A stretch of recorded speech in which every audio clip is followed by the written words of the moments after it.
everyone, and welcome to Poet to Poet. Don't touch that dial. This is Poet to Poet. Your regular host, Robert Dunn, is out today, and I'll be taking over for him just for this afternoon. My name is Lee Harrison, and I am the Associate Editor of Medicinal Purposes. This is our latest issue, as we are taping. I am the author of a chapbook entitled Tour de Farce, a book of humor and whimsy, and my upcoming book is to be entitled Our Harps Upon the Willows, and we believe it's coming out from Cross-Cultural Communications. I've had reviews published in American Book Review and elsewhere, and I'm very, very pleased today to be hosting the show because our guest is the very fabulous Stanley H. Barkan. And Stanley is not only an old friend, but a wonderful, wonderful poet and a publisher of some renown. He has for many years fielded all the work and difficulty of handling cross-cultural communications, which is one of the largest of the small poetry presses in the world. And welcome, Stan. Nice to be here. Well, thank you. Just one correction. The publication will be Cross-Cultural Communications and Oficina Confraternity Poetew in Krakow, Poland. Ah, right. I forgot that part. I'll suddenly be international. Well, okay. I know that you've spent many years with cross-cultural, and in fact, you started it. How did you begin that? Actually, Cross-Cultural Communications started as an institute at Long Island University's Brooklyn Center. We had an institute that offered 27 languages of various communications courses, and even the occult sciences, which was really not subsumed under cross-cultural because it was already too outre for the administration. And from that, we evolved into an event-producing organization related to our books and then publishing. Ah, I see. And before we get into some more questions, would you like to start off by reading us one of your pieces, one of your poems? Sure. I'll read from my new book, which was published by the Oficina Confraternity Poetew. You can show the folks in the audience so they can get a copy. Okay, this is a copy. Okay. First birth. Covered with leaves, she rises out of the earth. She first, not Adam.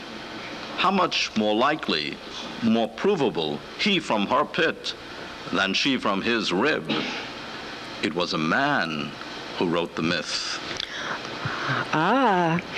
You know, I've noticed over the years of knowing you and seeing your work that you write a great many poems with biblical themes. Is that one of your favorite subjects, or what are your other favorite things to write about? I write from my cultural background, and that incorporates the Bible, being a poet who is a Jewish poet, not just a poet who happens to be Jewish. This is a Midrashic poem. You could say that a Midrashic poem is a poem which deals with what is not directly in the text.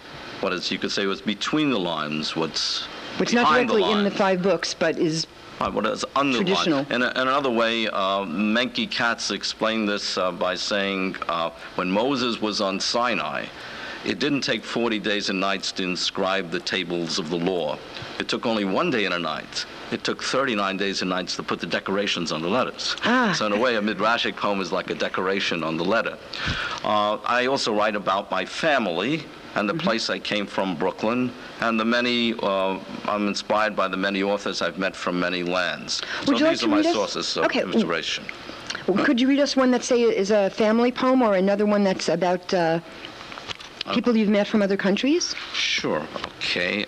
This one was written in Sicily when I went to see my friend Nat Scamacca of the Sicilian Antigruppo. Oh, well, we're going to talk about that in a minute, but why don't you read the poem first? All right, I'll just show this is a production that I did for the Sicilian Antigruppo, which made us friends. I was in Sicily, and I was on a high place, and I wrote this called Babalucci.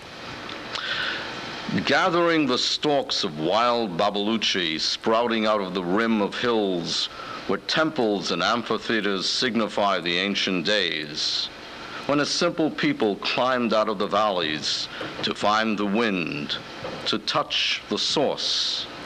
Now we stand like thistles amid the snails, the conic shells spiraling around the peaks, wondering the how and why of the rise and fall. When you say the Sicilian Antigruppo, I've heard you mention that before, and I've often wondered what exactly that stands for. Do they have a political or social or merely a literary agenda? What is their focus?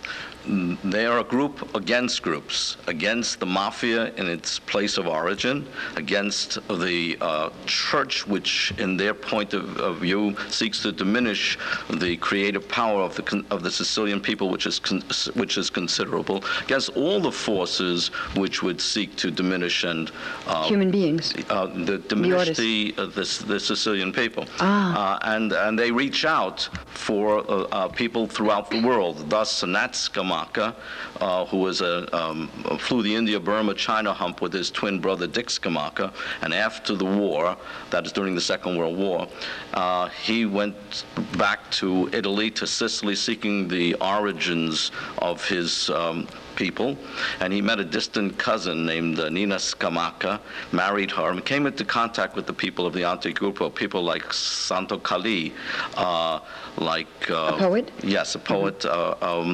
They consider him to be the foremost poet of Sicily, although there's some dispute about him versus Ignazio Butita, Gianni Decitu. Others like Danilo Dolci, foremost spokesman against the mafia in Sicily. So they have largely an artistic, in a sense, and political agenda at once. Cesare Zavattini of Umberto D, Bicycle Thieves, two women fame. Do you have any other poems that are from where you're working with the Sicilian Antigruppo? Yes, I have a poem which I wrote. I was going to generally read this one last. It's called Remnants. Okay. Nat and I were planning a World Odyssey conference, and we were in the islands, the Egidi Isles. The Egidi Isles are just off the coast of the western Sicily. There are three of them. There's Levanzo, Fevignana, and Meretimo. And we were on, from the place, I'm trying to remember, Ausa, where Nat has a place. In the early morning, when the sun would come up between the isles, it was like the birth of the earth. Lovely. Take a drink to him. Anyway, we were walking on Levanzo, and Nat happened to notice that there were caves up above. And he said, "Barkan, get up there." And I didn't have any kind of really good climbing shoes or anything, so I started to go up, and I wrote this poem, and I guess it's self-explanatory from what happened. Okay. High over the clear blue waters of the Mediterranean, surrounding this island, risen out of the imagination of the great blind poet of Greece, I struggle upwards over the broken stones, the hot sun glowering over the bones of a hobbled donkey covered with great snails crawling in and out the remnants of flapping skin. Above, just beyond my reach, a large wall of rock blocks the entrance to the cave, where long, long ago some ancient sought to make his mark, to leave some notice that he was here. Down below, a friend urges me onward, to reach up and over and into the place where could be viewed testaments of immortality. But looking back at the remnants of the poor hobbled creature covered with crastoni, I think perhaps it is enough only to come so close and to have faith that there are marks on a wall in a cave asserting we were here. It's very much a part of the poet's destiny, function, to record all the events of not only their lives but the world's life. I would assume you agree very much with what Shelley said about the poet being the unacknowledged legislator of mankind. Yes, we're very unacknowledged. Unfortunately. But not here, where we acknowledge you. But in Sicily, they do acknowledge you. They do. It's very artistic. I was sitting once in Palermo having some spaghetti by myself, and a man sat down next to me. We got to talking, and he learned that I was a poet, so he invited me to his house to stay by him and have dinner, just like that, because I was a poet. Now, in America, that's wonderful. That's quite different. Well, it happens to musicians on the road sometimes, but not always poets. You have made of cross-cultural communications a family project. Tell me how you're all involved in it. I know Bibi, your lovely wife Bibi is the art director, and I consult with her about what photographs to use for the photographs of the authors that are generally on the back of a book, and also the selection of artwork that goes on the cover or inside. I also consult with her about the design of the books. Frequently, sometimes too, I'll ask her opinion about, should we use this poem or that poem, or does she like this poem or not? And 99% of the time, I go with what she says. My daughter's also an artist, and so recently she has done some of the illustrations. She did Tom Catterton, the cover of Tom Catterton's book. We are very familiar with the work of Tom Catterton. We are big fans here. And she has illustrated all of the poems that for this book, my work in progress, called an ABC of fruits and vegetables. Wow, that looks like a galley proof we're looking at here. It's just a dummy, a rough the rough She did version. this drawing, and she did drawings for many of the poems that are in here, from apple to zucchini. Oh, I know. I have noticed that there's always very, very good artwork in the stuff that Cross Cultural puts out. You yourself did one with, I believe it's Agam, with your work and his combined. The work of actually the son of the artist who does those, I don't even know what to call them. The op art ones, exactly. Yes, you're speaking of Old Jerusalem. Old Jerusalem, exactly. This book here with the photographs by Ron Agam, the son of Yaakov Agam, who was a prime figure in the op art movement. Pop as well. It's op and pop, almost. Op, not pop. Oh, okay. And this is one from the cover, and actually it's also the cover of his coffee table book called The Wall. I've seen that. It is lovely. That came out much after the time that this came out. So here's some of the beautiful photographs by Ron Agam. This was presented at City Hall by Mayor Giuliani, and why don't you read one of the ones in there? Okay. I remember that's a very fine book, both visually and poetically. Okay, share one of them with us, would you? I'll read the one that Mayor Giuliani selected to read when we were there. He looked through and he said, could I read this poem? I said, it's an honor, Your Honor. Well, folks, there you have it, directly from Mayor Giuliani to us, to you. It's called Father and Son, and this is the photograph that goes with it, which is from the cover and a wall, too. And this is about my family, so the other source of inspiration for me, one of the other sources. Father and son. We are both old men, and soon enough I'll join you, wrote David Ignata. As I grow older, moving to the best that is to be, closer to the earth from which we both came, Father, I grow to understand your understanding of me, your son. I, father of my own son, forgiving everything, forgetting nothing.